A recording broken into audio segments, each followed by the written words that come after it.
अस्सलामुअलैकुम रहमतुल्लाहि व बरकातुहू। मुहतरम नाज़रीन, इस्तक़बाल है आपका हमारे चैनल अलहिंद इस्लामिक ट्यूब पर। जमीयत उलमा हिंद के कौमी सदर हज़रत मौलाना सैयद अरशद मदनी साहब दामत बरकातुहुम से सुदर्शन चैनल वाले ने आकर हज़रत ही के घर में इंटरव्यू लिया। अब इस इंटरव्यू के बाद बहुत सारे लोग हज़रत मौलाना सैयद अरशद मदनी साहब के इस इंटरव्यू देने वाले अमल के मुताल्लिक़ एतराज़ात कर रहे हैं। जी हाँ नाज़रीन इकराम, क्योंकि सुदर्शन चैनल का जिस शख्स ने आकर इंटरव्यू लिया है और उसी का ये चैनल है, सबसे ज़्यादा मुसलमानों में नफ़रत फैलाने में, गोदी मीडिया चैनल्स में सबसे ज़्यादा आगे रहने वाला और मुस्लिम दुश्मनी में इतना आगे निकल चुका है ये सुदर्शन चैनल वाला, जिसका नाम सुरेश चौहान के है। ये बदबख्त बाज़ मरतबा नऊज़ु बिल्लाह माअज़ल्लाह अल्लाह ताला के ख़िलाफ़ भी बकवासात बक देता है। ऐसे बदबख्त को इंटरव्यू क्यों दिया हज़रत मौलाना सैयद अरशद मदनी साहब दामत बरकातुहू ने? अब हज़रत ही का एक वजाहती क्लिप आ चुका है, कॉल रिकॉर्डिंग आ चुकी है, वो भी आप हज़रात की खिदमत में रखेंगे।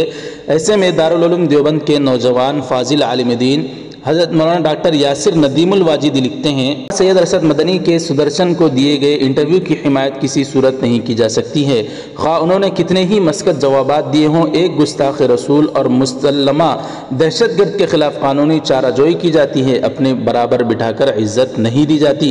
इसको इंटरव्यू देने का मतलब है उसके चैनल की TRP बढ़ाना। इस तरह से यासिर नदीमुल वाजिदी साहब ने बयान दिया है। ऐसे में हज़रत ने क्यों उस बदबख्त चैनल को इंटरव्यू दिया, तो हज़रत ने वजाहत कर दी है कि मुझे नहीं मालूम था, किसी मुसलमान शख्स ने आकर मुझे बताया कि इस तरह चैनल वाले आए तो मैंने इंटरव्यू दे दिया, लेकिन ये इतना बड़ा बदबख्त है, इतना बड़ा गुस्ताख नहीं पता था, वरना तो मैं हरगिज़ इंटरव्यू नहीं देता। हज़रत का ऑडियो क्लिप आप हज़रत समाअत फरमाएँ।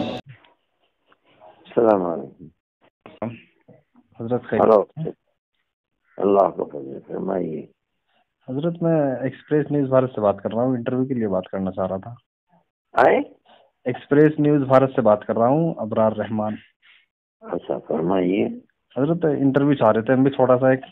अरे भाई, इंटरव्यू आज आ गए यार, इंटरव्यू देते कोई हद ही नहीं है, और ऐसा मालूम होता है जैसे हमारा कोई और काम ही नहीं है। नहीं हजरत, न पढ़ना न पढ़ाना।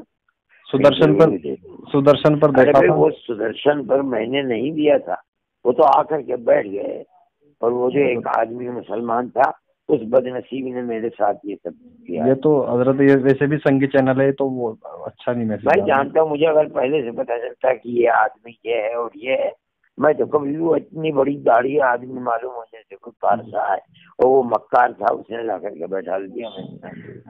चलिए ठीक है, क्या किया जाए। ठीक है हजरत, ठीक है। अस्सलाम वालेकुम। नाज़रीन, बहरहाल इस पर आपकी क्या राय है हमें कमेंट करके ज़रूर बताएं। जहाँ तक कोशिश हो सके इस तरह के चैनल्स को तमाम मुसलमानों को, उलमाए दीन को और तमाम दानिशुरान कौम मिल्लत को बाज रहने की, इस तरह से इंटरव्यू देने से परहेज़ करने की ज़रूरत है। नाज़रीन इकराम, वीडियो को ज़रूर लाइक कर दें, शेयर ज़रूर करें, चैनल को हमारे सब्सक्राइब करके बेल आइकॉन पर क्लिक कर दें। जज़ाकुमुल्लाह। अस्सलामु अलैकुम व रहमतुल्लाहि व बरकातुहू।